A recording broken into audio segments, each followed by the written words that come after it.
Hey, what is up, gamers? Oh, I forgot to turn on the music. Okay. Um, we're back with the next part of my video. We're ranking all the lunar items. This is easily gonna be the shortest part of it because there's not very many. And then we're gonna last, but definitely not least, do all the equipments in the game. You know what? Just for this video to make it a little bit longer, I'll do the lunar equipments right now, and then we'll do just the normal equipments after and the aspects, and also the scrap. That's gonna be at the very end. That's gonna be the most important part of the tier list. You better watch out for that. This is gonna be the toughest ranking of all time. Will be all 4 scraps. You don't want to miss it. Anyways, let's start by ranking shaped glass. Shaped glass, easy A tier. It doubles your damage output, but cuts your HP in half. It's the big dick lunar item. I don't use the lunar items very often. This one, pretty damn solid. Especially the combination of some other lunar items, you can very well justifiably use this.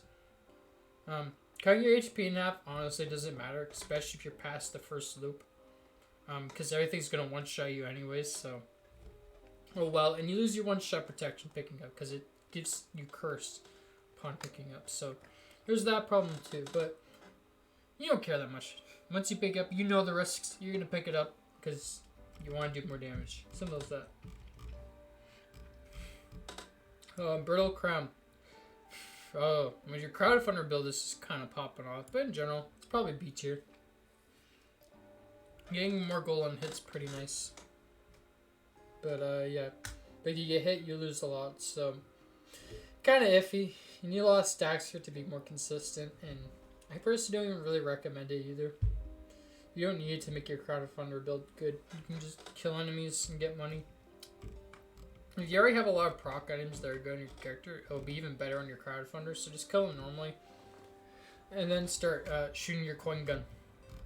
Because your coin gun's already going to be OP after you kill them. So yeah. Next up, Transcendence. This is probably the most overpowered lunar in your first loop of a run. It definitely goes in S tier. This item is stupidly overpowered for how good it is. First and foremost, it turns low HP into shields, which is just a 9-second duration of healing.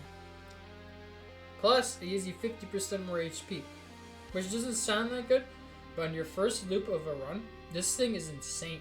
This is also makes mythics really easy in your first loop, because when you get hit, you only have to run around for like 9 seconds and oh, you're back at full health. Wow. Really overpowered, really unbalanced. Yeah, definitely S tier. Can easily carry a run to mythics. Past that, you probably don't really want it, because shields aren't that good after like the second loop, so kind of up to you. I guess it works well with plasma shrimp, but you don't need plasma shrimp. You don't need transcendence to make it good, so whatever. Quartz swim, probably D tier. Actually, probably C tier, honestly. Least interesting healing item. Doubles your healing, but it's over a duration, so it's kind of interesting, but it can really improve your healing overall. Jester, usually S tier. 50% cooldown on all equipments and automatically uses them. Can be sucks for like recycling stuff, but aside from that, not too bad. Easy S tier. All the heresy items, I'm gonna throw in probably B tier. None of them are particularly too good. It depends on your survivor. If you pick all of them up, they're obviously amazing because you turn to Heretic, which is like the most broken survivor in the game, obviously. But you know, Heretic, there's some downside to it. Unless you cheat in lunar coins like a nerd, you can get this every run. But I'm not a dirty cheater that sucks at the game. So yeah. King, by the way, they should add Heretic as a survivor. You know, I don't like doing this every run. They should like rebalance Heretic, like nerf a lot of her abilities, make it more balanced with like the rest of the cast, and like just make her a survivor. But if you grab like all the heresy items in a run, it like buffs Heretic or like turns you into the powerful Heretic. So yeah, that's just what I think though. Anyways, I think they're overall B tier. Depends on what you want to replace with them. Like sometimes you want vision, sometimes you want hooks, sometimes you want strides, sometimes you want the organ. I forget what this one's called. But yeah, overall just average at the B tier. Beads.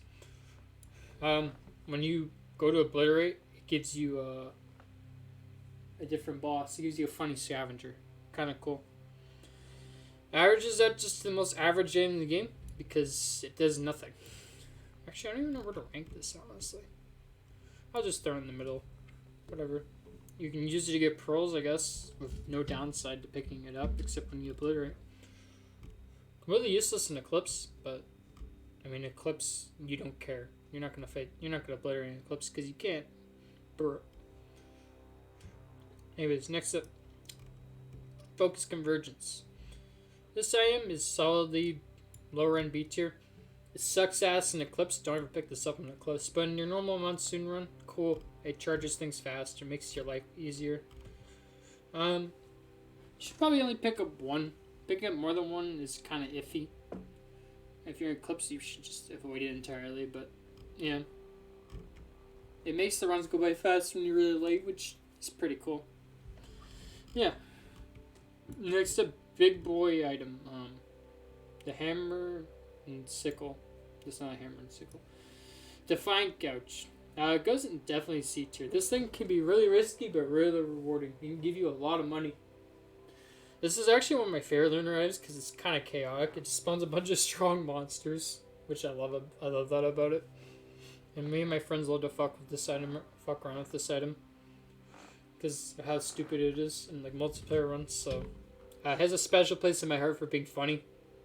But aside from that, it's just probably average. It'll benefit you early game a lot, but later around game, it spawns big monster. Oh well. Next up, Mechanical Rack is too random to be good, but the Power Ward does give a decent buff. But that's overall I rank it. Purity.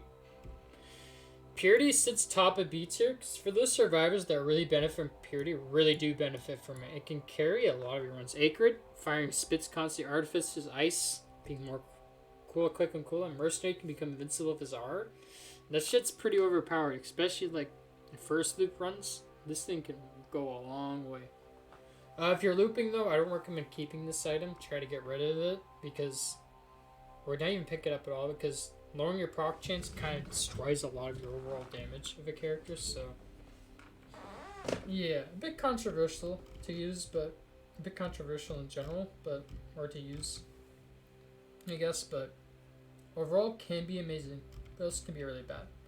Light Flux, Stone Flux. Stone Flux goes in F, and Light Flux goes in D. Stone Flux sucks because it halves your movement speed. I don't really need to explain too much why. Probably like the worst item in the game, in all honesty. And then Light Flux. So it decreases your skill cooldowns in half, but it also lowers your attack speed, which doesn't make it that good. So overall, not that great. Egocentrism. Oh, this item is actually really strong and really dumb. So every minute, an item of yours will turn into a ball. This ball does 300% damage and has a 1 proc coefficient. If you're really late in a run, this thing makes you more likely to AFK your run, because it just hits everything. Your first loop in a run, everything that turns into egocentrism basically just becomes free damage for you. The only thing you have to worry about is you have to get close to them, but it can easily increase your damage output by a lot. So yeah, pretty solid item. And also, I've used it. It got like 20 pearls one time. It was pretty funny, and it got a bunch of mold perforators too.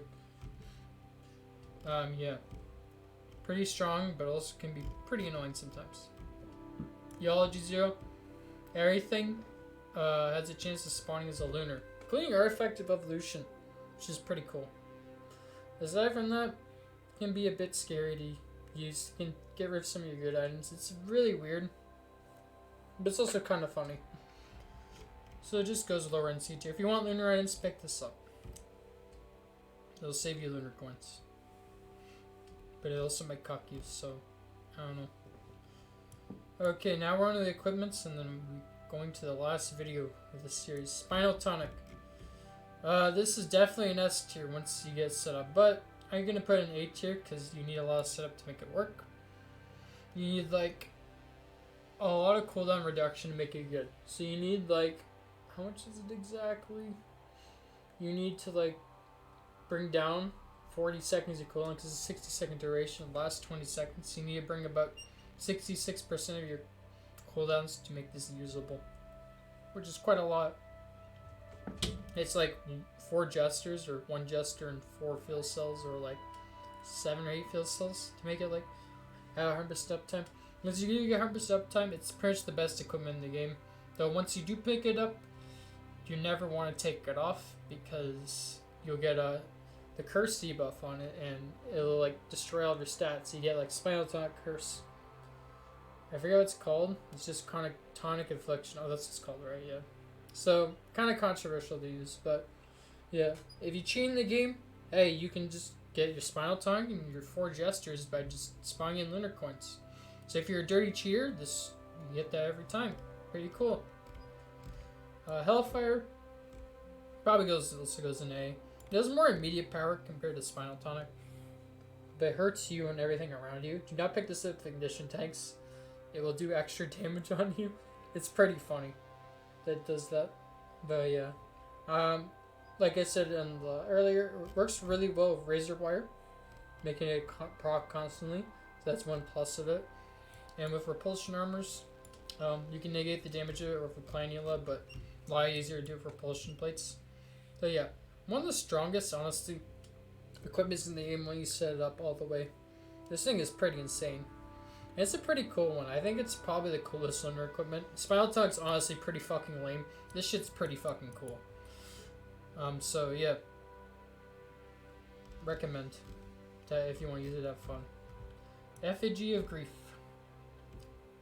This one's pretty underrated, honestly. It spawns with a little radius where everything inside gets crippled. And crippled lowers their like armor by like, I think it's like by like 40 or like 20 or something, and movement speed. Pretty strong. Also does a lot of damage on impact too, and you can also use it on the buns on Abandoned Aqueduct. Pretty cool. I don't use it too often. I don't even use Lunars that often, but I do know how powerful it is. So yeah. Last but not least, Meteor.